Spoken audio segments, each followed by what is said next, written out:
Hello, everyone, and welcome to Breaching the Boardroom podcast. My name is Brooke DeMonte, and I will be your host today. But have no fear, a familiar voice is here with us. We will be turning the tables a bit for today's episode. He has spent over 2 decades helping business leaders understand cyber risks before they become a crisis. He is NetGain's fabulous Vice President of Strategic Growth. David Mauro, you know him, you love him. David, how are you today? Thank you for that ridiculous intro. I'm very humbled by that. I'm doing well. So looking forward to our discussion today. I'm not usually on this seat, so that's good. Yeah, we're changing it up today. Yeah, I like that. Well, we're here today to talk about your book trilogy, The Moving Target.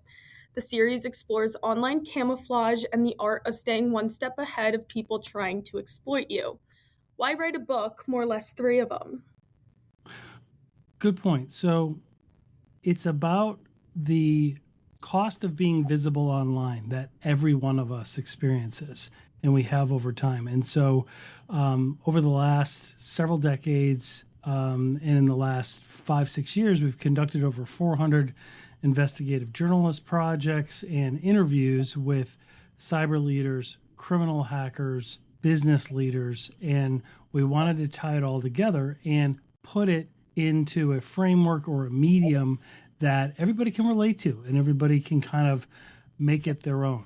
So it's not just about raising awareness, it's about literally changing our behavior online, and not done in a lecture format and not done through an IT book or a cybersecurity book. This is a true crime story told through one composite character that experiences all of the things. I know I can really appreciate that as a reader who is not an IT professional, and I know that's why a lot of our audience kind of connects with the book, because a lot of our leaders listening today are dealing with real versions of what you write about, but not all of them are IT professionals or well-versed in technology terms. Yeah. I mean, and the whole point is it's not one that is tied around acronyms or cybersecurity talk whatsoever. It is real life business leadership, and it is based on all true stories. It just the fictional aspect is we have them all experienced by one composite character, Stevie Parker. Yeah, speaking of that composite character, Stevie, so you open up with Stevie Parker, and she has done all the right things to kind of protect herself, but she still ends up getting targeted. So what made you lead with a character who is competent as opposed to careless? Yeah, so first of all, I wanted to make it a character that everybody could relate to. And at first we weren't sure whether to make it a male or female. My wife, who helped me kind of develop this story, we decided on Stevie Parker because it is very similar to several professionals that we know. And the name is because it's not about her being a female or him being a male leader. It is more about a person being in leadership and what they saw. The reason we made them competent is because most business leaders that I know are.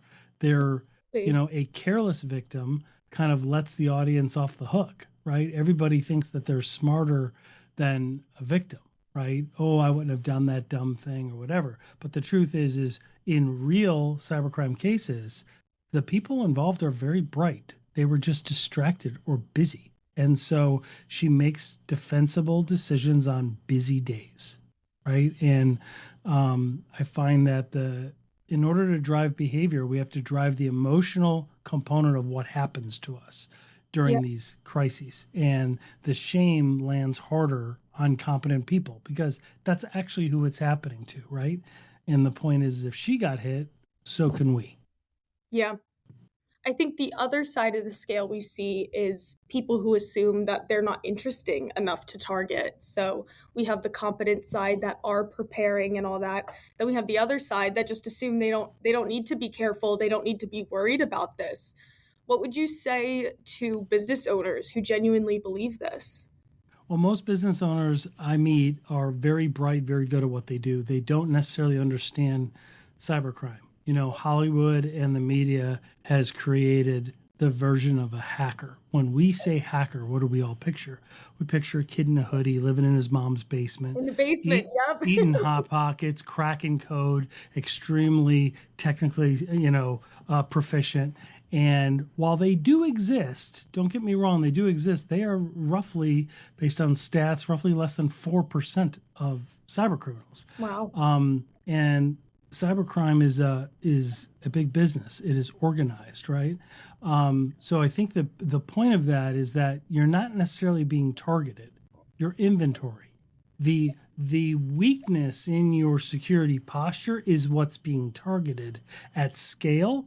And that's the good news, right? Because the good news is we don't have to put up that much friction for them to move on because they have tight timelines. Just like a big business, right? They have quotas. They have things that they have to hit. They're not going to spend all this time targeting you per se, right? Yeah. And when we say small, it has nothing to do with the size of the organization. We've seen this across every single size.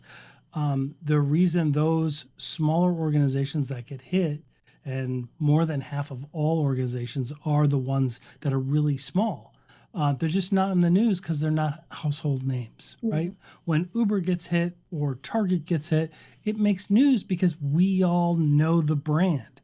But when ABC company in little Newport, right, gets hit, it doesn't make the news because it's not a household name. It wouldn't get clicks on the news cycle. Yeah, so when talking about you use the word targeted a lot in that last phrasing, but throughout your book you use selected, kind of a similar phrasing there. But you never say hacked, you always say selected. It's a very Yeah. powerful framing. Walk us through what the selection process looked like from the criminal side. Yeah, I mean, it's reality. When we investigate and we understand a small business that undergoes a massive disruption, right, through cybercrime. It could be through fraud, it could be through ransomware, it could be through AI polymorphic attacks. There's a whole bunch of ways that they do it. But the reason you were selected is not because you yourself were targeted. It is because they have a list, just like a sales team has a list of ideal prospects that they want to call on, they want to mail things to, they want to stop in, right? Because it fits their profile. These are the type of organizations that would pay should we hit them with cybercrime. These are the kind of organizations that might be a good fit for our services or our products. It works the exact same way. We've interviewed them. Like, we've talked to them. They have call centers, they have HR departments, they have everything that an organization, a regular business, legitimate business organization has. LinkedIn gives you the org chart. They have, revenue, headcount, industry, vendor stacks, and data brokers, right? We all, log in. Most people aren't great about password management. We reuse passwords. A lot of that data is bought, and then they put it in their systems and they go through and they are looking for the easiest house on the street to breach. The best example I can think of is we've all been to Target. Absolutely. And we all can picture the Target parking lot, right? And all these cars are parked there. And if a criminal is going to break into your car and take something that you left on the back seat, or a purse, or whatever you might have been left behind while you were in shopping, they are not going to smash the window or make a lot of noise or set off the car alarm, right? They're going to walk car by car in between cars so that they're not seen, and they are going to pull on door handles. That is what they do. That is what the data shows, and it's very similar to cybercrime.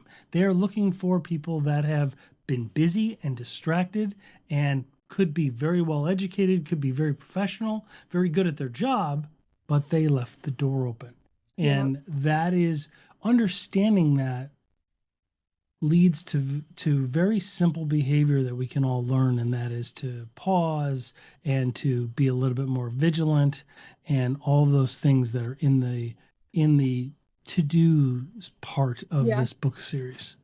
Yeah, I think always stopping to pause is so important in every aspect of life, and it's something we all need to do a little bit more in today's day and age when we need to be a little bit more careful, especially. Yeah, absolutely. So moving on to book 2, you introduce AI at adoption pressure from private equity buyers. Are you seeing pressures in real companies right now, and what risks come with that? Well, yeah, shadow AI is a huge concern for organizations, and many don't realize it, right? We pick up our mobile devices on average over 260 times a day. Wow. When AI apps are one swipe away from that, I don't care what a leader says, they don't have an AI strategy. They have an AI situation. And because of that, what we're seeing in the PE, the private equity, and the mergers and acquisitions is valuation models assume AI use. And they are checking for whether you have rolled out AI with the right governance in place. That's really, really important because most people never read the terms and service of any app that they do. None of us do, really, right? And we have to make sure that what makes your organization valuable to an investor, right, is your intellectual property. It is your brand. It is the way you do it differently from your competitor. Mhm. And AI has a very powerful way of minimizing that and making that public. And so, really addressing how AI has infiltrated business in a way that business leaders don't see necessarily until they're looking to sell is really important. And it's because AI itself is not evil, it's just obedient. It will do what we tell it to do. It will also do what we fail to tell it not to do. And that's it. The last part is what gets everybody.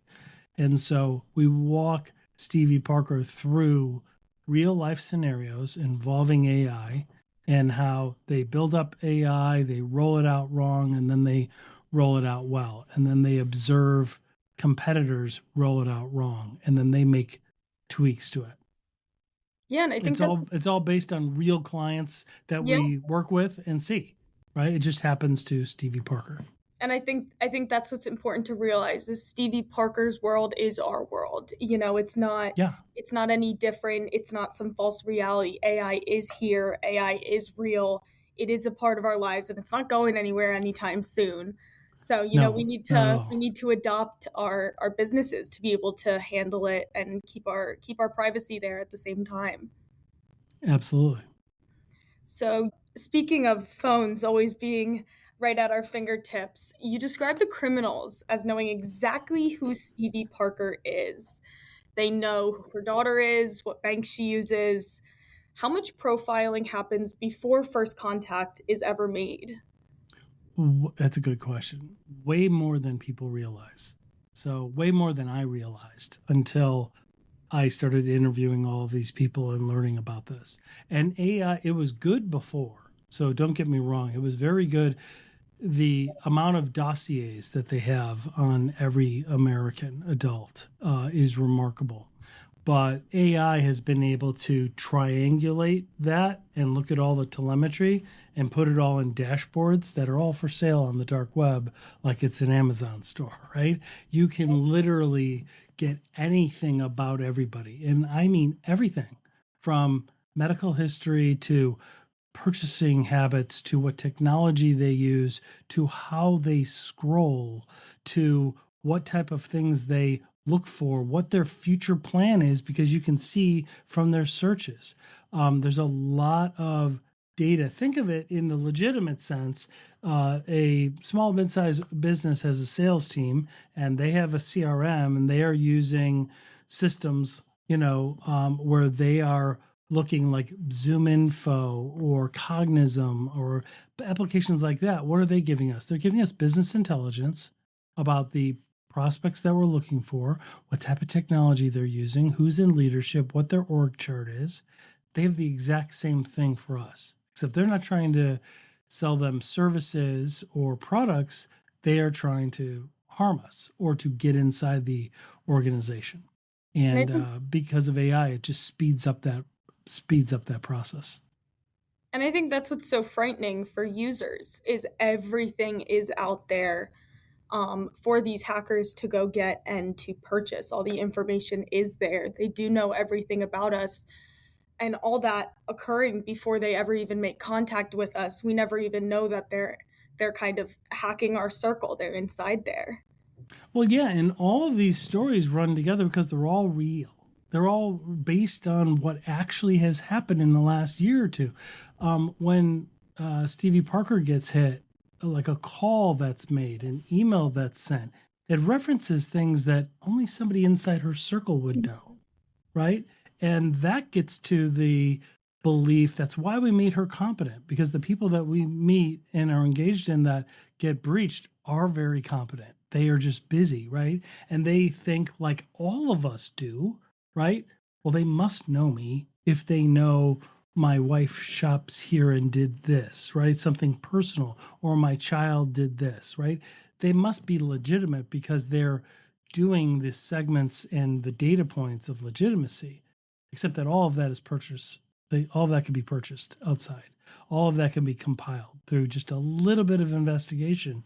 And again, they're not even targeting me. They're just targeting people like me to see if I will put up enough resistance. If I put up enough resistance, then they're moving on to somebody else. Mhm. One of my favorite part of the books is your bear analogy. So Yeah, you don't I have will to. say I didn't invent it, but a buddy of mine who's a global CISO, former global CISO with Zurich, invented it, and I've used it for over 10 years. It's absolutely brilliant. I mean, it's awesome and it's true. So the analogy goes that you don't have to outrun the bear. You just have to Mm-hmm. outrun the person next to you, right? And I Yeah, think it, and it does go back to your Target analogy in the parking lot. You just have to have your car locked and the person next to you has to be unlocked, you yeah, know? and that's exactly right. In a similar analogy, that person who shared that analogy with me has now moved to Australia, and so he said, "Well, the bear in the woods analogy doesn't work because there's no bears down here, but there are sharks." So There he you made go. it the shark in the water, right? And that's the analogy is the same. If you're out swimming just like all of your competitors, just like all of your coworkers, and somebody sees fins, okay, and somebody screams, well, it could be a dolphin, could be a shark. I know one thing. I'm not sticking around to find out. I'm swimming to shore. Yeah. Can I outswim the shark? Meaning, will you actually be able to defeat cybercrime if it's actually coming for you? And the analogy works in general, right? And the truth is you don't really have to be you you're never going to be able to outswim that shark, right? A great white shark swims 25 miles an hour, a mako shark 45 miles an hour. The fastest human on record only swam 8 miles an hour. That's been recorded. So we're not doing it, right? But Yeah. if we're going to swim faster than that guy, than the guy who just ate 3 cheeseburgers and jumped in the water, right? Then we're going to be able to beat them. So the analogy works for that. Where the analogy fails is once they are after you, right? Once the shark attacks you or once the bear attacks you, then it becomes a matter of depth, right? Like how much defense, what type of gear are you wearing? What type of tactics do you know, right? In the bear analogy, do you know to not just fall down and scream and go into a ball? Can you make noise? Can you, because you won't be able to climb up a tree and beat it, etc. You have to be able, just like in security, you have to be able to have depth, right? You have to have different layers because once they get in, it's not necessarily a breach. They're going to move laterally. Are you going to be able to catch them before they do it? That's defense in depth, right? Mhm. That is really the key. And that's why we talk about it like that, because we want to do it in language that everybody can understand. Yeah, I like that. Makes So sense. these hacking operations, they run with quotas, shift changes, and what you describe as a board of directors. When most people picture cybercrime, they picture, like we described, the basement guy with the black hoodie hacking. How far is that from reality, and what does it mean for businesses when they are these bigger operations? Yeah, it's actually quite impressive. We've been involved in some investigations. We've interviewed people that have gone undercover in these operations. They offer healthcare, they offer scholarships, They have HR departments. They have help desks so that victims can pay. They speak in multiple languages. They are located usually in parts of the world where it's not a crime to bankrupt Americans. It's not a crime. Like, nothing's going to happen to them. And in fact, especially if they operate in parts of the world that doesn't trade with us, right? Bringing in millions of dollars from America is high-fived, right? Yeah. They are excited to get that revenue in. So they are like little living legends, little Al Capones that are kind of celebrated in their villages Yeah. and in their areas. And that's something that we have to understand, right? They don't have empathy for us. They've been raised at the kitchen table next to their grandfathers who have taught them their entire lives that we are the enemy, that we are bad. And so that is their core. And so they still look at everything we say and everything we do without empathy, right? And so they don't care if they're destroying a hospital and hurting organizations and hurting individuals, right? Because we're still the enemy in their eyes.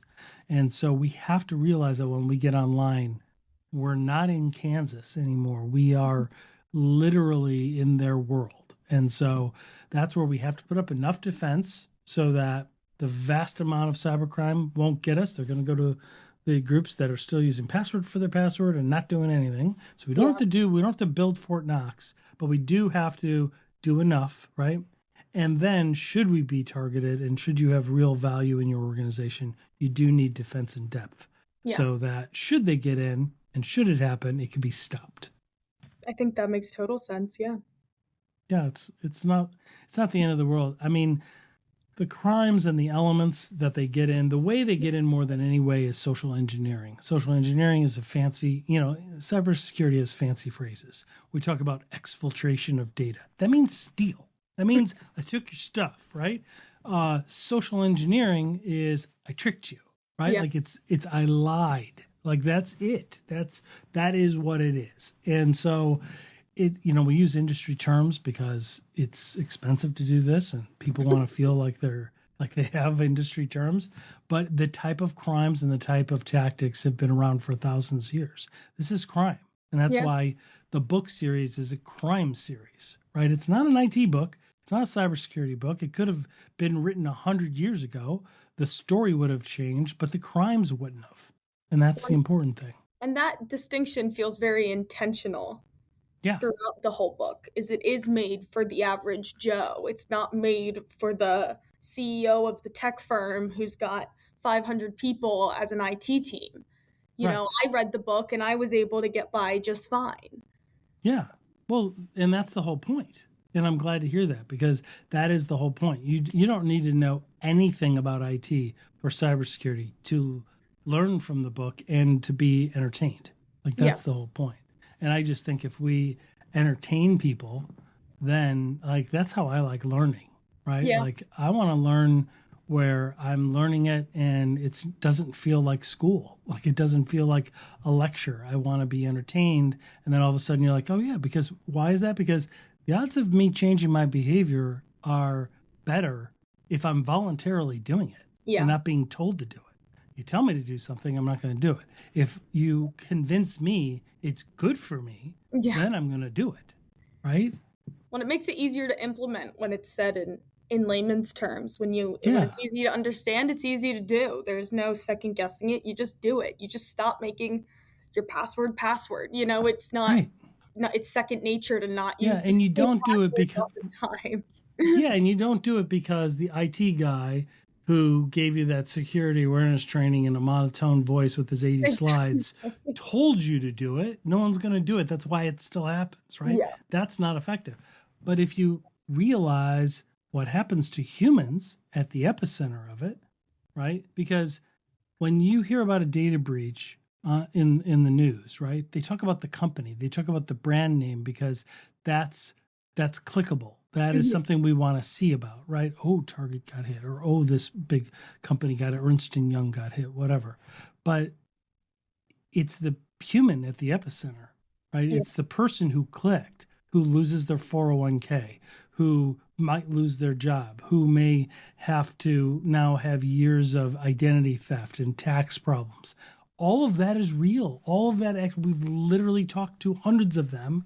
That's what really happens. And so explaining that, now people are like, well, I don't want to be that person. Like, Yeah. I want to do this not because they told me to do it. I just want to do it so that I don't have to deal with that. Yeah. Right? Life's hard enough. We don't need to deal with that. It's avoiding the paperwork.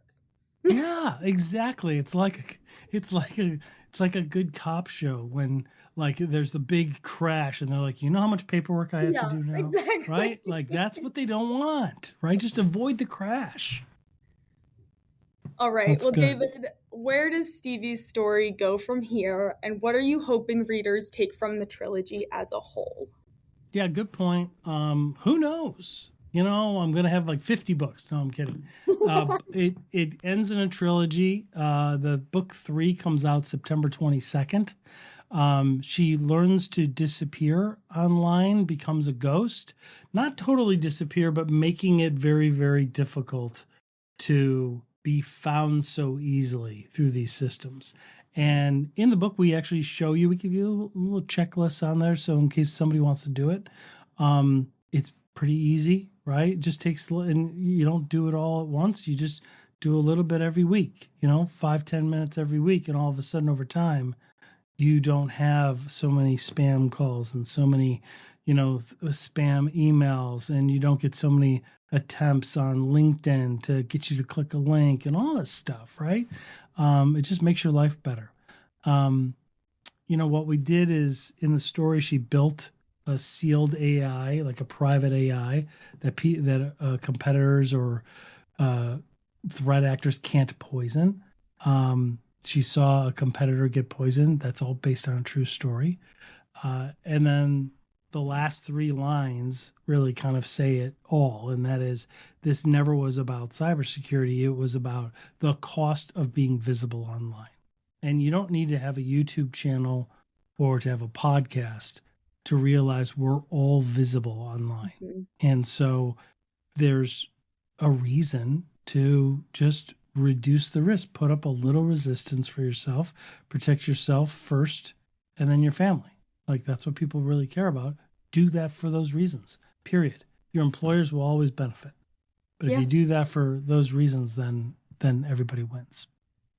Well, I hope we can all learn our lesson through Stevie instead of through our own experiences. It's a lot easier. We can take what she's learned throughout her 3 books here and take that with us. I'm excited to read the 3rd book in September. I look forward to it coming out. Great. Well, thank you so much for sitting down with me and letting me walk through it. I appreciate it. Absolutely. I appreciate you, and I hope to talk to you soon. Great. Thank you so much. Have a good one.